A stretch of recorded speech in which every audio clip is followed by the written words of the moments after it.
Welcome back, folks, to Power Hour. My name is Eric Eastep. I am joined by driver 44, Brennan Poole, back from Texas Motor Speedway. Brennan, how are you holding up? I know you guys had some friends in the campgrounds, had a pretty nice setup. I was there for a bit. I don't know how late y'all stayed, how hard y'all went into the night, but how are you holding up after an eventful Texas weekend?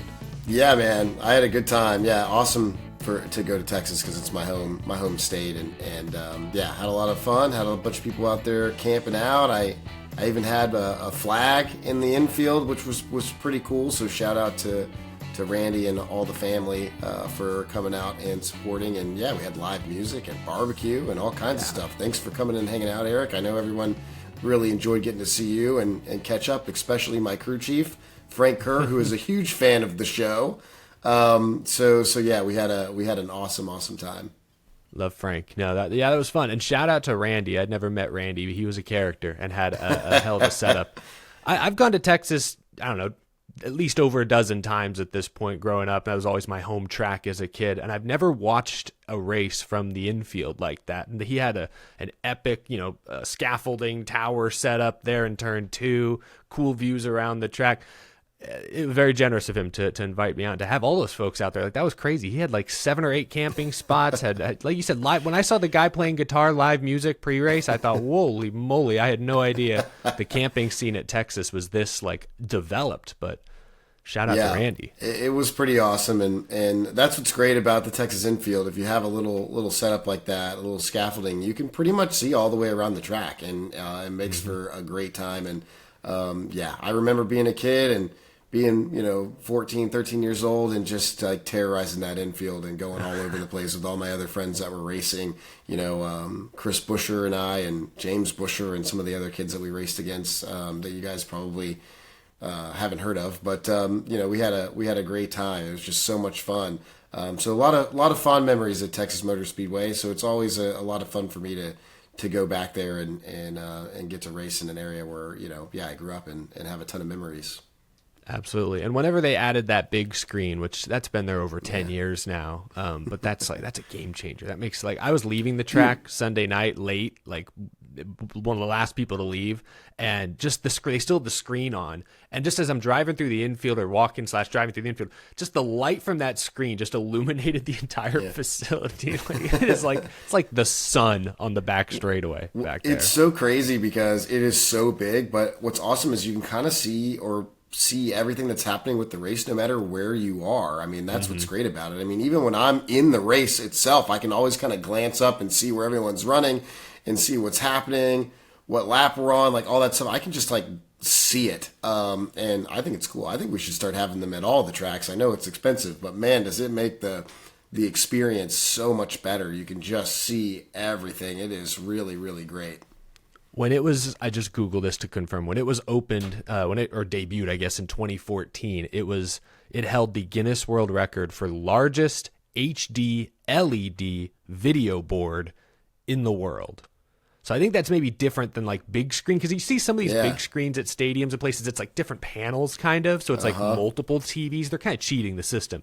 This is one individual LED video board. I don't know where it still ranks, if it still holds that world record. That was 2014. Maybe it's been surpassed, but I don't know, but it's definitely something to see. If you ever get a chance to go to Texas Motor Speedway and take a trip as one of these races you want to check off your bucket list, I think it's a race to go see. There's always a ton of crashes. The race is wild. True. The track is so challenging. I think that's why we have seen, like the Cup race, even our race on Saturday, where there were a ton of fans there. I mean, it's just the track is making an epic comeback, and everything around the facility. I mean, there's a Buc-ee's, there's restaurants all over the place, great places to stay. It's not far from the airport. And a Whataburger across the street. It has everything you need. They are really catering to the fans, and I think it's a tremendous amount of fun, and I think it's a place that people should go and check out. While the track is very challenging for the drivers, and a lot of us would probably not pick it as our favorite, I think it's a very fan friendly racetrack. It is one of those tracks, and I know this isn't the most interesting for non-Texas. I know Texas Motor Speedway has its haters, has more than its fair share of haters amongst the NASCAR crowd. But No, I went to my first race there in 2005, and I have this vivid memory of waiting in hours of traffic. That two-lane, like I think 114 was like a 2-lane road. I could see like the Lone Star Tower condos in the distance, and that image is burned into my mind because I was looking at that for what felt like forever, waiting to get to the track. They used to have 150, 200,000 people back in the day, and nowhere near the infrastructure to handle all that. Now they've got much better infrastructure, to your point, better roads. Now 114 is like a full-on highway. They've got tons of restaurants, businesses, and the track. The crowds are obviously they're not getting 200,000 people out there anymore. But I did go to the first one, Eric. I went in 1998. In 97? 97, yes. That's right when we moved to Texas. I was a wee little child, and my dad took me to the race, and I was upset because Jeff Gordon crashed in the first lap. But anyways, right. I sat in the traffic forever, and I believe Jeff Burton won, and just like at that time in my life, it was just kind of like, sorry, Jeff. I'm kind of friendly with Jeff now a little bit. We've talked many times over the years, and of course, I race against his son every week. But it was just like, man, Jeff Gordon crashed lap 1, and Jeff Burton won. Like, what? What is it? That's a tough sell. So 6-year-old, 7-year-old me was like, man, you got to be kidding me. And then sat in 4 hours traffic to leave. So insult to injury. But what I was going to say was that they did sell out the grandstands on Sunday, which I know they've taken every row out here in some spots. That place still seats probably at least 80,000, if not more, in the grandstands alone. It's probably more. I forget every time I go, and I've been many times, how massive, how long. Like, they're tall for sure, and they have a billion suites, but how long. Like, they go from almost the center of 3 and 4 to the center of 1 and 2. Like, it is huge for grandstands at 1.5 miles, and they officially had a grandstand sellout. Got to be their first one in years. So I love seeing that. I love seeing support for my home track, your old home track as well. Yeah. That was cool. And what I'll point out, Eric, is I don't know. I've just seen, for as much as a driver, we don't really like going to Texas that much. The race, there's just been a lot of action as far as incidents that have happened at this racetrack the last several years. And I think that's just like pulling more fans in. I don't know what your opinion on this. Yeah, I think the racing, at least on Sundays, because I think you do have to separate, it looks very different. The Friday night Truck Series race, maybe some of that is it's cooler temperatures, they're at night, but the trucks look so gripped up, they can almost race it like Atlanta, where you're in the draft on the straightaways, you get a run heading into turn, and then you swing out wide, go low. Like it becomes a lot of draft, slingshots, exciting, quick moves. Then the O'Reilly race looks more like a traditional intermediate track, but it is, to your point, it is sketchy. We saw that great battle at one point between Brent Cruz, Allgaier, and Larson, I think it was, where they were 3 wide and bouncing off each other. Like, that's just classic great stock car racing. And then the Cup race is a little different. It's kind of a mix of both because the cars are so draggy. Like, there is still that draft effect, but the cars are also so bad in dirty air that you're kind of just trying to pick a lane that no one's in and ride the... It's 3 very different races, but the consistent across all 3 that you're saying is with the bumps in 4, the sketchiness of turn 2 especially, you're going to see incidents, you're going to see spins and crashes. Shoot, even pit road was a danger on Sunday. A couple guys totaled their cars just getting in and out of their pit boxes. So, it's actually, I mean, I've said for a couple of years now, it's arguably a bigger wild card than Talladega. Because Talladega, you might wreck, but good chance half a dozen or more of your rivals are going to crash too. So whereas Texas, Christopher Bell in the Cup race, I'm just focused on Cup. Christopher Bell, huge points hit, getting clipped in that one crash. Joey Logano got knocked out of the top 16 in points as a result of that pit road contact. So I feel like Texas in many ways has shaken up the standings as much or more than any other track the past few years. So if you're into chaos, you're into a little bit of calamity, I would agree. I think Texas, it's delivered the past couple of years, at least in that department. So, well, we'll get into the racing here in just a moment. I actually wanted to start with this before we dive back into Texas, Brennan. Carson Hocevar at the Met Gala. Did you see that? That's like... Yeah, I saw it. Want to talk about images burned into my brain. When he made that post, said, "Oh yeah, I'm here," and was in like a dressing room, I was convinced that was AI generated. I'm like, Carson's a little stinker. He's a little jokester. He would troll us, but no, he's there getting interviewed by, I don't know, Entertainment Weekly or whoever that was. He's on the red carpet, all dressed up. Like, that's the first guy. You're a Jeff Gordon fan, I know. First NASCAR driver at the Met Gala since Jeff Gordon almost 20 years ago. I mean, what was your reaction to seeing that? Because I thought it was funny, but I think if we want to broaden the conversation, it shows, hey, NASCAR has people that are now willing to push into those circles that they used to be in. Well, I think it's great for the sport. I mean, I think we need to be in those events. I think we need to get another driver on Saturday Night Live again. I think they need to be on late night TV shows more often. I think we have to start making a push in some of those areas to create a little bit more popularity for our key stars of the sport. And I think this is a great step. I mean, I think it's awesome. I think Carson was a perfect person to go and do that. I think he had a lot of fun with it, and I think he enjoyed being there. I think you could tell a little bit he was a little bit more reserved than probably he could have been, but he was trying to probably make a good impression and get invited back, right? Because or get more people invited to it. I don't know, but I thought it was awesome, and I thought he did a great job, and I thought he was a great representation of our sport at the Met Gala. So. Just really cool, and I'm hopeful that more of these opportunities will happen for more of the drivers in our sport that have these personalities, and I think it should happen across the board. And for the guys in O'Reilly and for the guys in the Truck Series to try people to who are willing to do it. Yeah. Like, I feel like there was a stretch where a lot of Cup guys, that's the impression I get, would just say no to things. And I think now you have a guy like Carson, and I'm sure there are others that are like, no, we'll say yes. We'll do these things. If we get the opportunity, we'll jump at it. And so I thought that was really cool. I was hoping he would show up in his Chili's fire suit. The Met Gala is all about like weird, wacky style, fashion statements or whatever. I think if he'd just shown up in his like all black, like Western fire suit, basically just literally show up in the suit he wore at Talladega, still soaked with champagne, maybe. Like, I think that would have been a real statement. But what do you say? Because I did see some detractors on socials who are like, NASCAR, that's not. NASCAR doesn't need to be in that circle. Like what? Like this is not a NASCAR crowd. What are we doing? What do you say to that? Because my pushback is, well, I mean, hey, I'm with you. Like that's not really a NASCAR crowd. But back in NASCAR's heyday, to your point, Jeff Gordon hosted SNL, Dale Jr., Tony Stewart. I think even Jimmy Johnson would show up at events like this with some regularity. So like, I don't know. They used to host the awards ceremony in New York City. Like I feel like it's still good for NASCAR to be involved in some of these more mainstream things, even if that's not their core base. Yeah, I mean, I forget the exact number on how many people live in Manhattan. It's like 8 million, or maybe that's just all the New York area. I'm not sure, but I guarantee you there's a lot of race fans on that island. So I don't think that really has anything to do with it. I think it's just more about getting more eyes on the sport, and how can we show the sport that we love so much to more people who may have never really had the chance to be exposed to it. And I think that's what's great with, we see a lot more people, coming to the racetrack and having these experiences, whether it's an actor or someone that hosts a show or whatever. More and more celebrities coming out to these events and experiencing it for themselves so that they can then tell others about this amazing NASCAR experience they had. And I think we need more of that. And if it takes Carson Hocevar going to the Met Gala, convincing Denny Hamlin to host Saturday Night Live, I don't know, to get more people to just have eyeballs on the sport and see someone be like, I really like that guy. I like seeing his interview.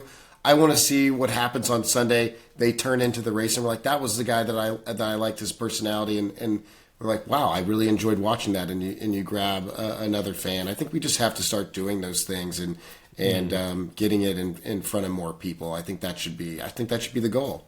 Yeah, and I get like hardcore race fans who really love what they currently have, and it feels special to them. It feels like something like, because like you look at Formula One, and I'm not a big Formula One guy, but from the outside looking in, the culture, the discourse has changed in the last 5 to 10 years. Like post Drive to Survive, the audience is different. And if you were an F1 fan pre Drive to Survive, I could understand all these new, you might argue, casual fans coming in have kind of changed the experience, and maybe not necessarily for the better in your take. So if you're a NASCAR fan, you love what NASCAR is currently, and you see a driver at the Met Gala, mingling with, all these pretentious celebrities and bigwigs, you could be like, I don't know that I want NASCAR to be that. I understand those concerns, but I also think, to your point, it's important for people to care about what NASCAR is, what's going on in NASCAR, and it's important for characters and stars to emerge. I mean, I think in F1, the racing is fine most weeks, but really why it's blown up is because people view those drivers now as superstars. They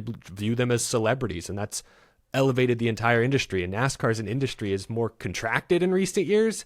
I think everyone wants the industry to grow. That's more opportunity for everybody. And I think guys like Hocevar doing things like this helps with that. That would be my pushback, I'd say. I think that, we had Drive to Survive, and a lot of people felt connected to the drivers, got to learn their personalities a little bit, got to the drivers pulled on people's watching their emotions, and they feel attached to them in some form, and they want to see how their story unfolds. And it's really hard. The fans don't fully know all of the drivers' stories and journeys in their past to get to where they are. And so that makes it hard to really connect with them other than just what you see on Sunday or Saturday or Friday and those few interactions and interviews you get with the driver. It's tough to really know their real personality, which is why I think actors and celebrities and other people, the reality shows, the people watching get to know their real personalities to an extent, and then they have a connection. And I think we have to figure out how to get the fans to see more of the drivers' real personalities, see more of behind the scenes, know more about their stories so that they can feel connected to what each driver is trying to accomplish and sort of what they've been through. And I think that's the biggest struggle. I know there are some drivers that aren't always going to want that, but there has to be a way to show more of each person's personality within reason. That helps create more of a connection to our fans. Yeah, because I think if you just tune in on Saturday or Sunday, you just tune in for the race. Yeah, you get those canned interviews. My Napa Chevy is going to be great today. You get those canned interviews, and then you get the emotional human moment at the end when whoever wins gets out of the car and celebrates. But other than that, you're basically watching 40 faceless machines. Occasionally they'll cut to the crew chief. You'll hear some spicy scanner audio sometimes.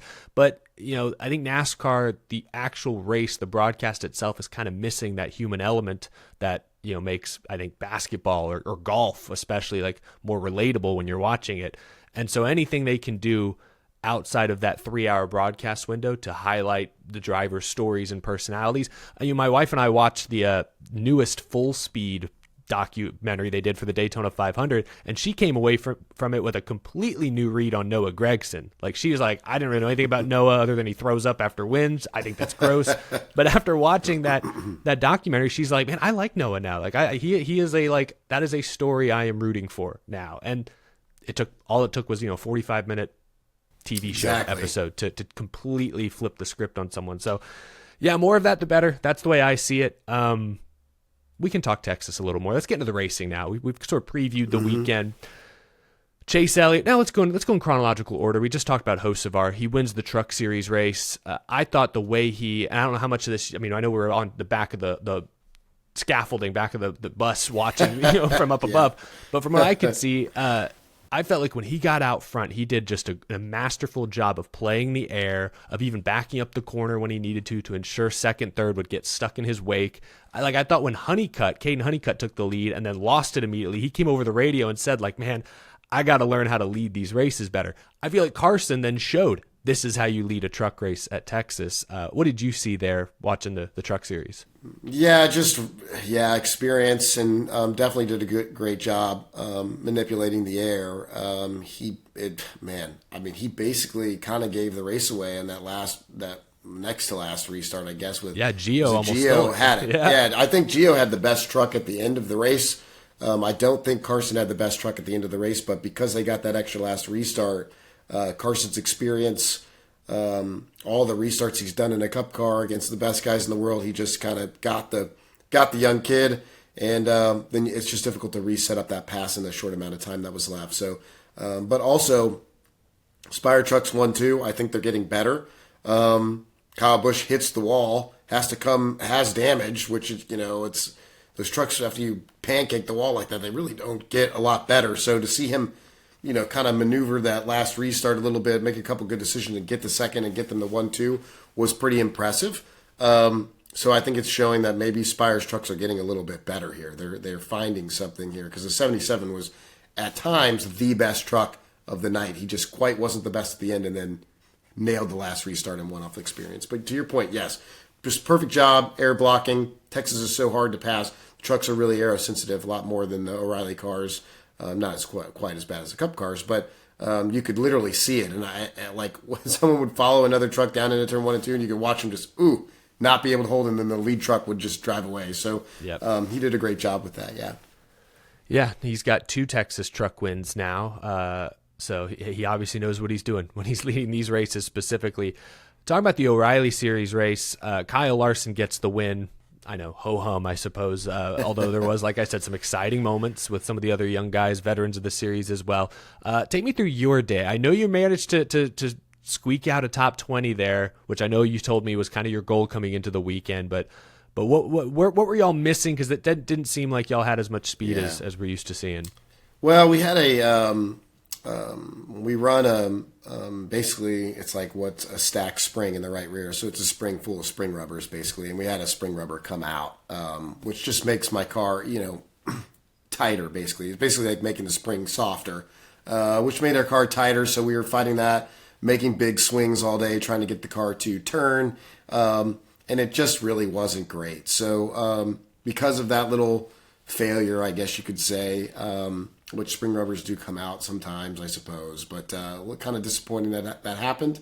So we fought through that all day, making big swings and big changes, and ultimately still finished 20th inside the top 20, meaning we finished inside the top 20 every race but one so far this year, which has been really, really great. But it was tough. We had a great green flag stop. Put ourselves in a good position to not go 2 laps down. It was really close. And then when that caution came out, we were able to take the wave, get back on the lead lap. And then there were only 20 cars on the lead lap. So it was like I kind of guaranteed myself a top 20 there. I had a really awesome restart at the end, and I think I got up to like 16th. But I saw that. I just couldn't hold it. We were just too tight, and on the older tires taking the wave. It just, I had a set of tires left. So I was really hoping for another caution because I think I would have been one of the only cars with that extra set of tires. So that would have been great, but it just didn't quite pan out perfect, but still a top 20. So it was a tough day. Texas really hasn't been a great track for our team. The last 3 years we've been working together. It's somewhere that we're continuing to work on and trying to find more speed. And I felt like we were better. Like off the truck in practice, we were 18th. Qualifying, I kind of got a little too loose in 1 and 2. But I really felt like we were better, and then to have that issue, it's like, oh man. But it's we made the most of it. Still a top 20. We moved up a spot in the owners' championship points. So all in all, it's like you can't really complain, even though it didn't quite go the way you wanted. It still was a good day. I mean, the fact that a bad day for your team now is still 20th, and like you said, other people had issues, so you're able to even gain a spot in the owners. That's been a bad day for the 44 bunch this year, which I think speaks to y'all's how solid you've been, few mistakes, you're maximizing your day more times than not. I think that's a skill. That's not a lot of folks can do that. A lot of people throw away good days or make bad days a lot worse. You guys have done a good job this year of just delivering week in, week out. And we'll talk about Watkins Glen. Yeah, we'll talk about Watkins Glen in a bit, but I know were you 10th at Coda a few weeks ago? Yeah. Yeah, are you a little road course ringer now? I guess. I don't know. I think my average finish, we'll have to look it up later. I'm not sure, but I think my average finish at Watkins Glen is 12th. So, okay. I don't know. It's like one of my best tracks statistically, I think. But yeah, well, I'm looking forward to it because I feel like last year we finished 12th, and the year before that I was 12th the year before that, or 13th. You were 12th, 23rd, 12th. You were 12th with JD in the 6th. Yeah, 12th with JD in the 6th, yeah. Well, we had a top 10 run going and wrecked it in the last lap with Riely Herbst and all them on that 23rd, which is a bummer. But you got to qualify better, man. 31st, 32nd. Well, Eric, thanks, man. I'll try to not mess it up. I feel like our road course stuff has gotten better. We qualified 12th at the Roval. At the end of last year. Yeah. So, and I think, I don't know where we qualified at Coda. I think I was somewhere in the 20s maybe, but it's like, it's gotten a little bit better. So I'm just saying you seem to gain 15 to 20 spots after qualifying. So if you qualify 20th, you'll be in the top 5. We'll see. It's basic I don't know. math. That's how it works, right? I think there's going to be a lot of weather this weekend too, and a chance to race in the rain, and that could be absolute chaos. Which could be, I have done it a few times. I know we have some road course ringers in the race this weekend, but rain races bring a lot of uncertainty, and anything can happen. So we'll have to see what happens. And it's going to be cold. It's like the high is like 55. So I know in Watkins Glen, that's probably everyone's up there. They're like, this is t-shirt weather. I don't know, but it might be perfect for them. But I'll tell you, I probably won't be sweating that much in the race car if the high is only going to be 55. That's true. We'll circle back to Watkins Glen at the end. I got more questions on that because, like you said, it is all three races are kind of stacked with ringers. Chase Elliott won the Cup Series race. This is his second win of the season. He seems almost like in shock that he's got multiple wins this early in the year. Typically, they win more later in the season. I mean, the last few years, he hasn't won a lot. Like, all of a sudden, Chase Elliott, not only is he top 5, top 10ing the field to death per usual, but now he's showing winning speed and winning races. Like, for a couple of years there, we were talking about Larson, Byron was surging. All of a sudden, Chase Elliott has been the best Hendrick driver this year. Is he back? Like, do you view him as a legit, I mean, I think you have to view him as a legit championship threat, but is he like 1A, 1B, 2, 3? Like, how far can Chase go this year based on what you've seen? I think we have to see more still. I'm not, it's not like enough. I have a whole lot of confidence. But I mean, he's won at Texas before. It's now another track he's got multiple wins at. It's true.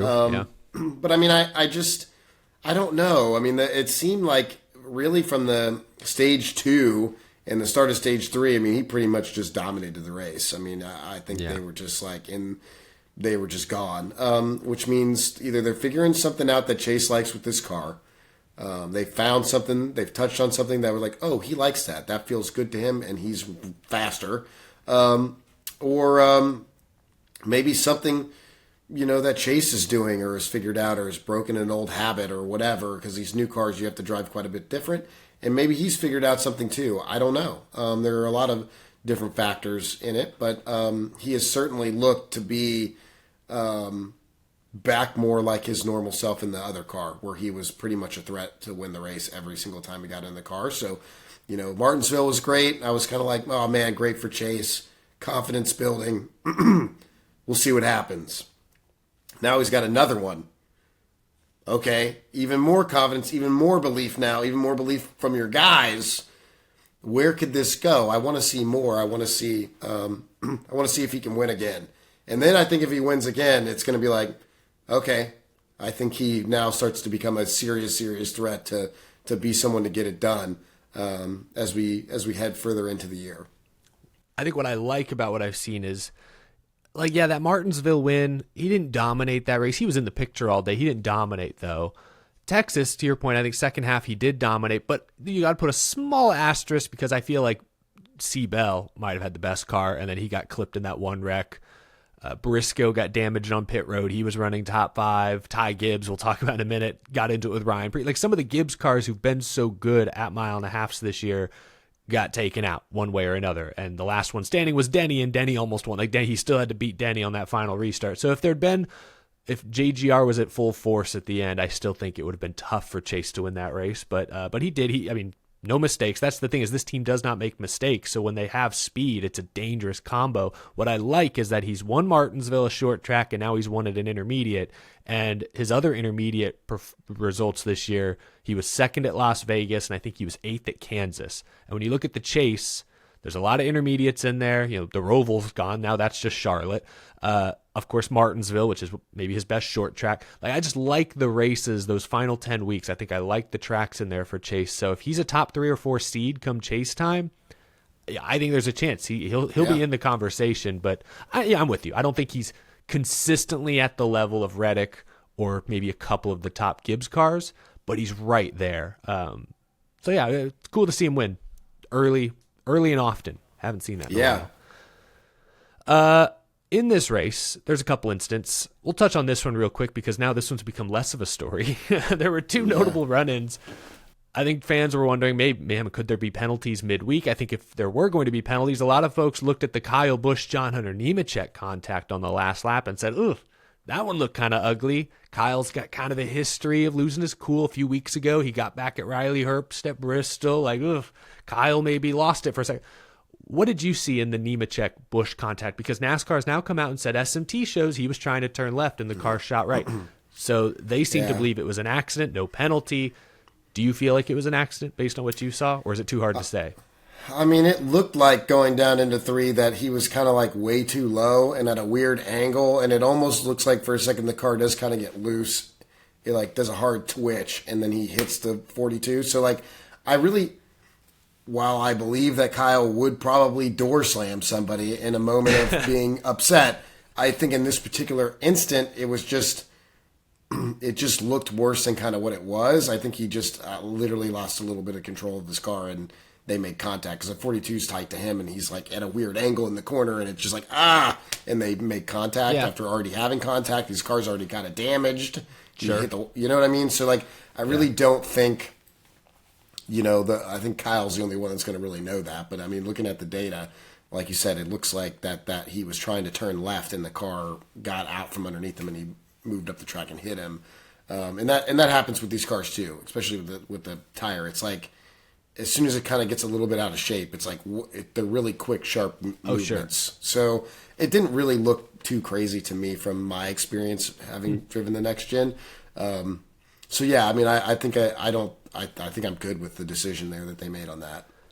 I'm good with the no penalty call either way, because even if he did, even if he did sort of twitch the wheel and get up into him on purpose, I'm like, well, I don't know. You could argue he had damage. It was just door-to-door contact, wheel-to-wheel contact. They're battling for position. Like, yeah, I don't know. I'm more hands-off. I feel like NASCAR in general is a hands-off officiating league. I would have, even if it was on purpose, I would have erred on the side of no penalty for that. But yeah, I looked at it and thought he did it on purpose, but maybe that's just his reputation, like you're saying. And I'm like, yeah, it feels like it feels like something Kyle would do on purpose, but I've never driven these cars. You're right. They do get twitchy, especially at Texas. The cars wipe out suddenly and quickly if you just misjudge it slightly. So I think, obviously NASCAR believes what you believed, and there was no penalty. The contact beforehand, though, like I know Busch and Nemechek went back and forth a little on Twitter.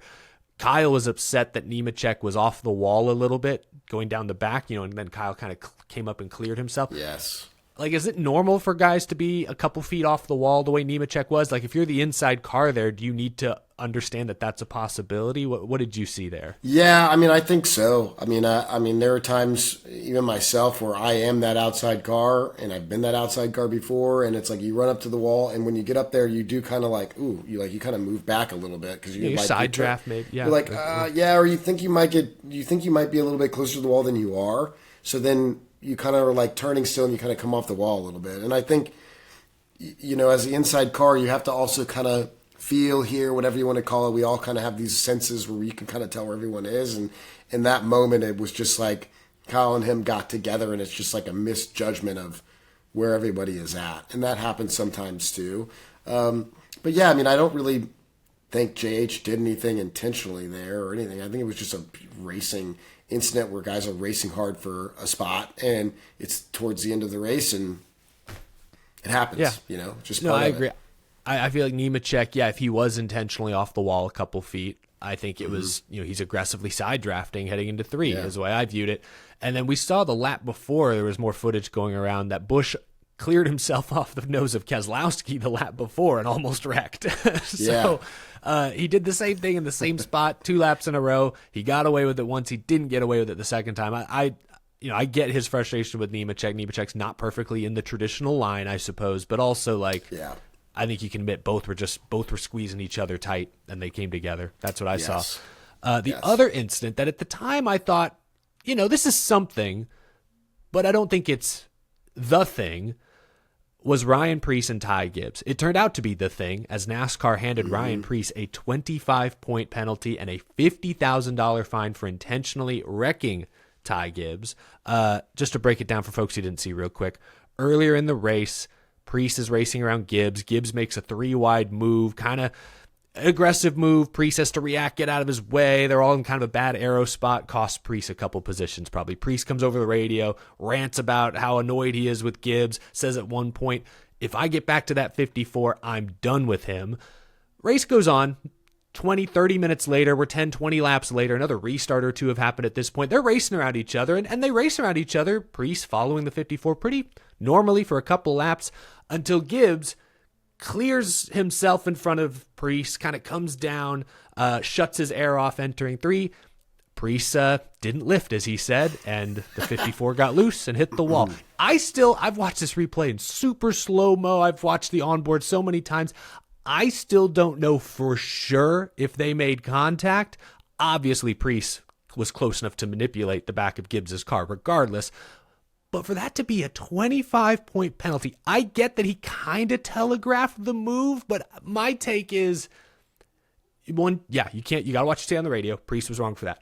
But I feel like those kinds of penalties need to be reserved for slightly more egregious contact than what we saw. I don't know. How did you feel? What was your reaction to this whole debacle? Honestly, I thought the Kyle Busch thing looked worse. Like when I was watching it live, I just was like, oh, just a racing misunderstanding that happens. And I think it's okay to not cut another driver a break, even if you do kind of run it in there a little bit harder and hold your ground and someone come down and they wreck. I mean, that's part of the battle. So, I don't know what NASCAR saw in the data. I know they're probably listening to what Ryan Preece is saying on the radio and the communication, like, oh, I'm done with him. But like we drivers say that, we do say that stuff all the time. Like, and it is like, it doesn't necessarily mean you're going to crash them. It just kind of means like, I'm not cutting them a break. And like, as a driver, we all know when we cut someone a break and when we don't cut them a break, we all know what that means. And I don't know. It's hard to tell. I mean, I'm assuming they probably looked at the data and whether he drove in there too harder than normal or overdid it or whatever to they obviously felt like it looked like an intentional crash. But yeah, I mean, I think it's really hard to make those decisions, especially when something looked the way that looked. I think, I mean, I don't know. I don't get paid to make those decisions. Yeah. But to me, it does seem a little bit harsh. I'm kind of with you on this, Eric, that it's like, well, we have to, as drivers, at times be able to not cut someone a break so that, they learn how to race you. You got to hold your ground. You got to earn your respect. You got to earn your place. If Ty Gibbs really was giving him a hard time, we don't get to see everything on TV, but it really was racing him a hard time. And he's like, all right, I'm not cutting him a break anymore. And then he doesn't cut him that break and Ty wrecks because of that. I think that needs to be the balance of racing. It's just kind of how it goes sometimes. But. It would have been different because here's the thing that gets me is like, he says the thing, I'm done with him. But then again, they raced together for a couple laps later in the race. Like Preece had a couple of opportunities. I went back and watched. He had a couple opportunities. He could have shot the 54 heading into turn 1. There was a moment where he could have just drifted up and pushed Gibbs up into the crap in turn 2. Like he had a couple of opportunities after the incriminating audio to actually take Ty Gibbs out, and he didn't. He was just racing him hard. He was planning to race him hard. They're racing for position. And then the actual incident, I mean, the 54, it's an aggressive move. He cuts him off. He's trying to take his air away. Like, I don't know. Again, I get he said it. He said what he was going to do, and he kind of sort of did what he was going to do. But if you're going to penalize someone 25 points, I mean, that Preece is on the chase bubble. That's a season-altering penalty. The fine on top of it. It's a lot. I feel like that should be reserved for more blatant displays of contact. Like, for example, a few weeks ago, Bubba Wallace pretty obviously wrecked Carson Hocevar at Martinsville. Like just drove it into 3, didn't lift, had plenty of room to lift, and had nobody out back, just drove through the 77. Arguably gassed it up. Yes. But he didn't come out and say, yeah, I'm going to wreck the 77. That guy's a joke. He didn't say anything, so it was no but so I don't like that. I know words have meaning, but if you're going to penalize, I feel like at some point you just kind of have to penalize all of these retaliatory moves or none of them, unless it rises to the level of like a right hook or you're wrecking guys under caution. Like obviously there's a line to be crossed, but racing for position, guys shut your air off and you drive through them a little bit. I don't know, man. I felt like it was a ticky-tack call. I don't know, but I've always been on the side of let the drivers handle it and not be making crazy penalties for stuff. Like in this instance, it is kind of I didn't cut him a break. I'm handling it.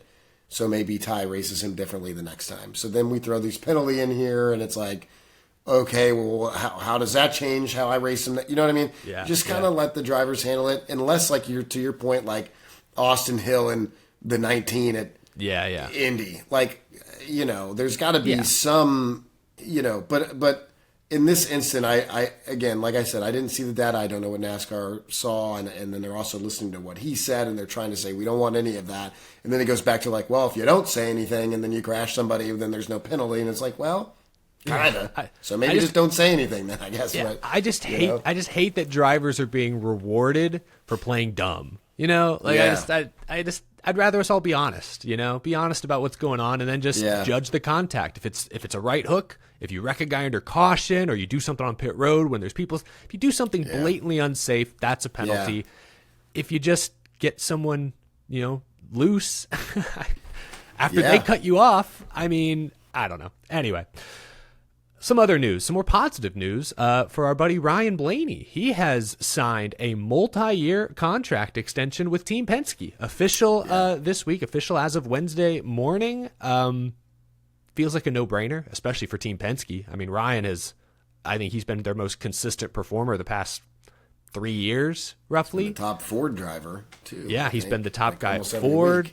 I think his crew chief, give him a lot of credit. We've talked about the pit crew problems that this team has had to overcome. Like, I feel like Blaney has put that team on his back a few times in recent years and really gotten the most out of that car. Your reaction to Blaney staying in the 12, at least for the next few years? Yeah, I mean, he deserves it. I think he's happy. I think they got a lot of good chemistry, and they're getting the job done. So don't change a good thing. I mean, the worst thing they could do is to separate him and the crew chief. They need to just stay together as long as they possibly can and keep trying to win races and championships. I think that'll be the best thing for him to do. I agree. No, been very solid. Even when, Ford seems to be a little up and down, I feel like the 12 has been the most dependable car out of that entire shop. So, I guess I knew we'd probably agree on that. I hope he got the bag because I think he deserves it. Where's Ryan in points? I know he's had a couple rocky weeks. I think he's 4th or 5th in points. I think he's 4th now in standings, but still, I mean, right there, right on the he's going to be in contention for another one this year. Oh, he absolutely is. Yeah, it's like they get rid of the championship 4, winning you're in, Phoenix finale, and I know we're not to Phoenix yet. I know it's still just May, but Blaney's still 4th in points. Looks like a title threat. Where's Joey Logano at? 17th. It's like, oh man.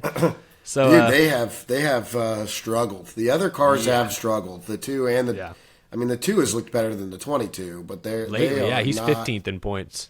They are not where they need to be. No.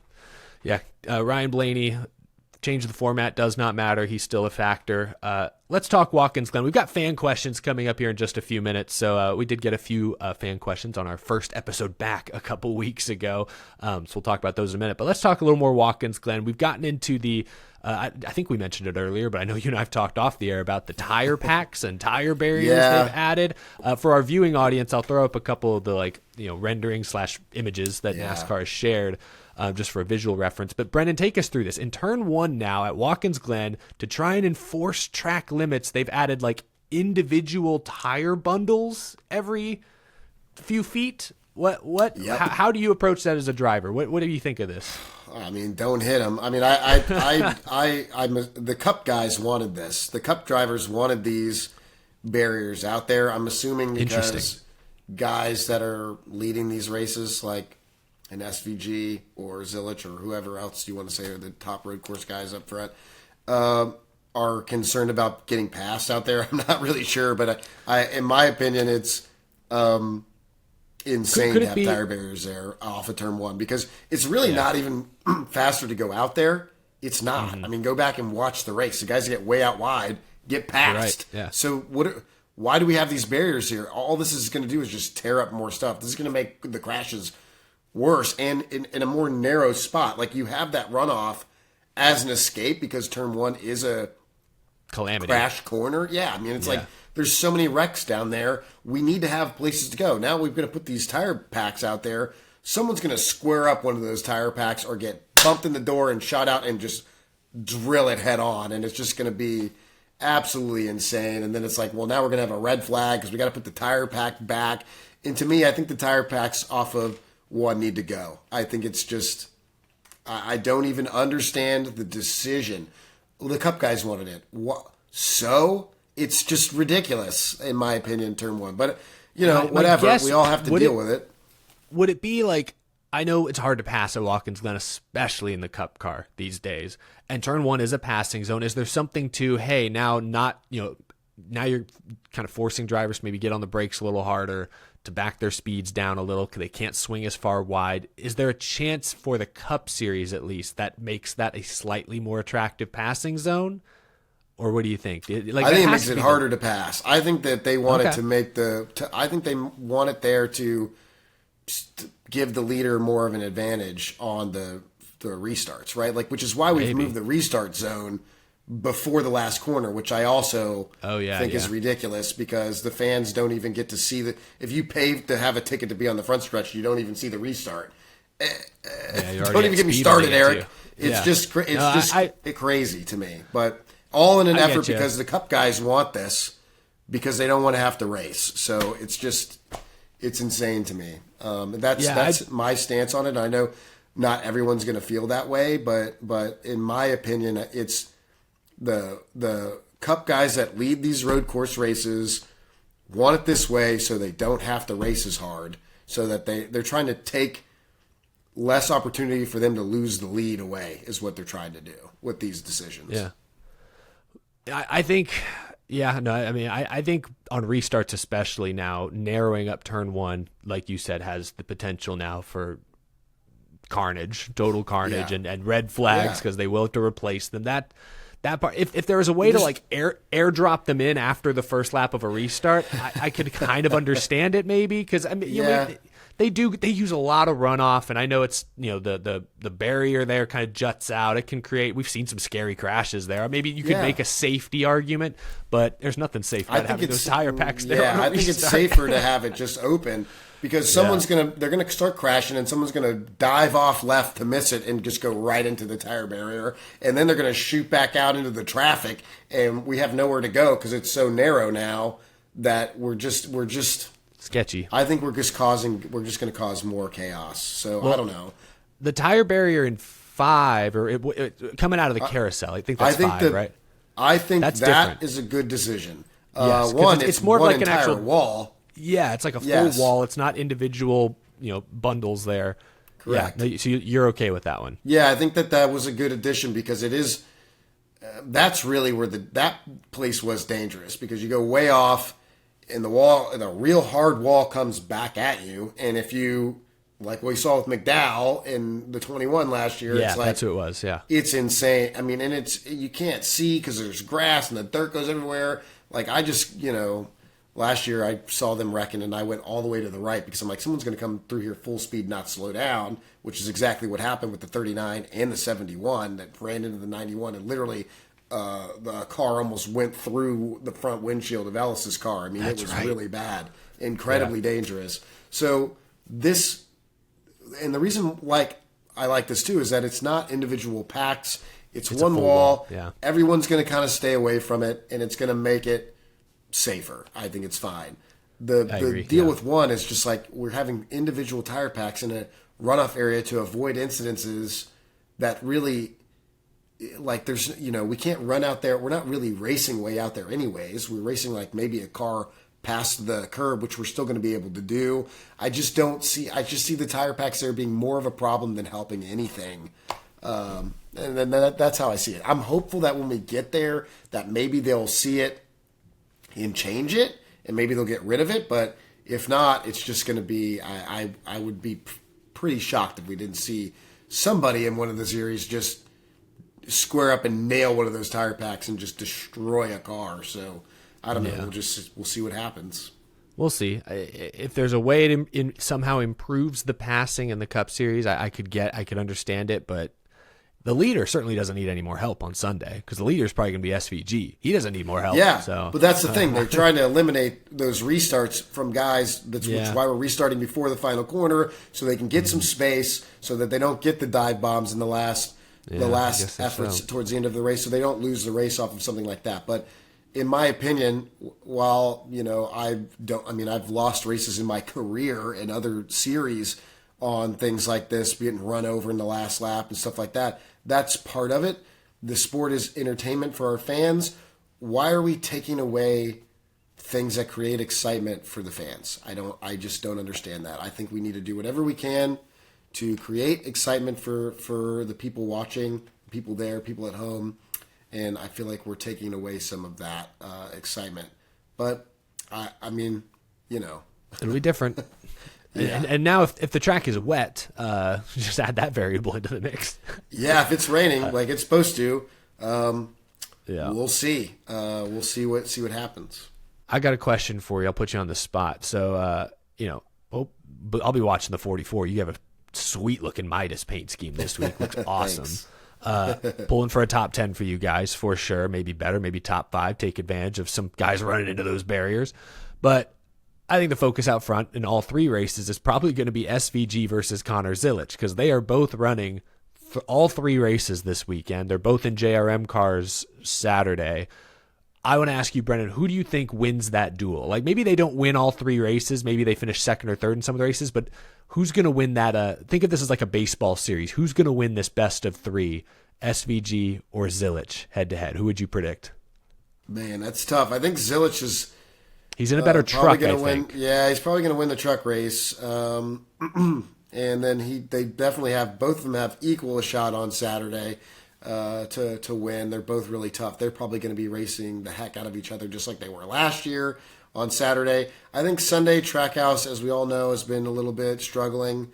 And Zilic's team seems like almost like not quite as good, even as the 97. So I think SVG will get him on Sunday. So really it's going to come down to who wins Saturday on who won the most, I think, or who finished better. So I don't know, man. That's tough. I think the Saturday race, it could go either way. I think I'm going to go Connor. I agree. I think Connor wins the truck race because SVG's in a Nice truck. And Nice has been better this year. Chastain's looked really good in his few starts. Yeah. But I'll give the edge to Zilic there in a Spire truck, to your point. They're also been looking better. I think Sunday I'll give the edge to SVG. He's been more proven. Connor had a hard time getting out of turn 1 unscathed at Coda, so I can only imagine how turn 1 at Watkins Glen will fare. I will go Zilic Saturday, though. He won his O'Reilly Series debut race at Watkins Glen. I just feel like he gets around this track really well, and something about that car. He also won in an ARCA car here, I believe, yes. I don't know. I don't know if he won an ARCA. Maybe did he ever win? I think he did the second year win the ARCA race at Watkins Glen. I just think something about that car, he gets around there really good. So that's what I think happens. I think Connor will win Friday, Saturday. Shane will probably get him on Sunday, which is, I guess, when the money gets made. Those two. I think that's a good guess, and I think you're probably right. But I just also know there's a chance Shane could have a mistake-free day on Saturday and do it. It's just like hard to count him out totally, but it is going to be a great race to watch. It's going to be a great battle between those guys. Yeah, and there's some other Cup guys in the race, the truck race Friday night, I think. And if it rains, though, like, who knows? You can just make a mistake in the rain. Anybody can win on Saturday if we race in the rain. Anybody. I was in one of the media scrums with Shane this past weekend, and I forget who, somebody asked him, like, hey, like, it might rain next week. Does that give you even more confidence? And he was like, oh, no, like, I hate racing in the rain. But they're like, but you're so good at it. And he's like, I hate it. So it was just, I don't know. Maybe he's trying to psych out the field. I'm not sure there. Well, looking forward to Watkins Glen. It's weird that it's in May. Yeah, the weather's going to be rough, so hopefully there's still a good turnout. I know it's also Mother's Day weekend. That's going to be tough maybe for a lot of folks. I don't know. I'll be interested to see what the turnout is. It felt like NASCAR kind of messed with a good thing for I don't know what reason. But so be it. It's going to be maybe a weird one-off May Watkins Glen race. Should be a lot of fun. Full weekend. Let's wrap up, Brennan, with a few quick fan questions. We are nearing the end of our very powerful hour of podcasting. We'll start with this question we got in our last show a couple weeks ago. And this is a question I've had, and I think I've asked you this as well, and you haven't had a good answer for me, so hopefully we have a good answer for Austin here. Austin asks, where do I get one of those 44 hats like the one you are wearing right now, Brennan? Where can we get one of these? Are they available yet? They're not totally available yet, but I'll put them up on the website. If you go to brennanpool.com, I have hats and shirts and all kinds of stuff for sale. Gotta add those. They're really nice quality, and I promise you will like them. And I will put one of these 44 hats up on the website so you guys can get them now because I am being asked constantly. So I will get it up there for you guys. And, I love that it's got the bull logo on the side as well. Like that's super logo. Cool. Yeah. Good stuff. All right. That's a good answer. I like that answer. Next from Tom, another question for you, Brennan. Brennan, when are the vlogs coming back? I know it's been a few years. You going to start posting some more stuff? The vlogs are hard to do because it's just me. Not like Cletus. I don't have a team of guys around. I have to do all of it. And it's just a tremendous amount of work, which is why I'm grateful that I have this show now with Eric and that I get to come on here and talk and share a little bit about my life and what's going on and talk racing. The vlogs they're really hard to do. I would love to do it again someday, but I think I'll need to be in a little bit different position and have a little bit more help. I think I could do something fun. I love creating content. We'll see. Maybe one day. I'm not totally ruling it out, but probably not in the next year or so. I would say probably not. Yeah. No, totally fair. Honda Tech Tip asks our last question. This one, I thought, they worded it a little interesting. The question was essentially, what's your opinion on guys like, Larson, Hamlin, and Blaney doing like tire tests when, maybe you could send like Eric Jones or Chris Busch or some of the other drivers from other teams. Their point was to maybe like even the playing field. I was going to turn that question more into a question, Brennan, of just how does testing work? Like we know when there's like a tire test, usually there's one representative from each manufacturer. Is it always a tier 1 team? How do they pick their drivers? Like in your, I know sometimes there's bigger tests with a bunch of different teams, but the tire tests are usually more selective. How does the testing process work from your perspective? Yeah, I mean, they usually are going to like the top team at each manufacturer and taking like one team from that manufacturer. So like if it's Hendrick, it's going to be like Larson or Byron or one of those guys. And the same thing with like Gibbs, it's going to be Ty or Denny or Briscoe, or they're going to go to Penske and it's going to be Blaney, Logano, Cindric. So they start with the top guys. And it's usually that's it. And they're just collecting data for the tire basically. While it is an advantage to some of those teams, I guess, to get laps on and the driver to get lapped, like at the Chicago test where they just had, those guys are getting advantage because they're getting to see the track. Like Allgaier got to do it, right? And I've got to talk to him about it. But he has felt the bumps on the track. He knows where they are. He kind of knows. He's felt it out, right? That's going to be an advantage when you get there. He's already been around the track. Everyone else, we haven't been on that track in 7 years or whatever. So it's going to take us a minute to catch up in an hour practice or whatever we're going to get. So it definitely is an advantage to get that time. But the bigger teams have the best data, and they're going to be give Goodyear and them the closest representation of what it's going to be like. So, I'm good with it. I think it kind of has to be that way unless they just give everybody a test, which I don't even know if they have enough tires to do that at that point. So it's just kind of one of those things, Yeah, that's what I figured. I mean, that's part of the advantage of being a tier 1 team, I guess, is you get these extra little perks. You get the firsthand data. I'm sure a lot of that will trickle down to the other, Hendrick will trickle down to the other Chevy teams. Toyota will trickle down to 2311 and Legacy, but you get first crack at it. And that's part of why you see, look at the NASCAR points. I guess if we include Tyler Reddick, it's like all tier 1 teams in the top. Well, I guess Chris Busch and Carson Hocevar are bucking that. But that's why what they're doing is impressive, is because they're not a straight up Hendrick, Penske, Gibbs car, and for them to be, disrupting the status quo, that just makes it all the more impressive. And that's how NASCAR's always kind of been. Those stories are noteworthy because of the built-in disadvantages that they may have from a data standpoint. Good answer. I that's how I wanted to kind of reframe that question as something I figured you'd have more insight on. Yeah. Appreciate you sharing that. Fun stuff. The hour just blows by, Brennan. We appreciate everyone listening, watching. If you have a question for Brennan or myself, please leave it down in the YouTube comments. Tweet them at us as well. This has been fun, Brennan. I appreciate you joining us for another Power Hour. Yeah, man. Thanks for having me. Thanks to everybody for listening, and we'll talk to you again soon.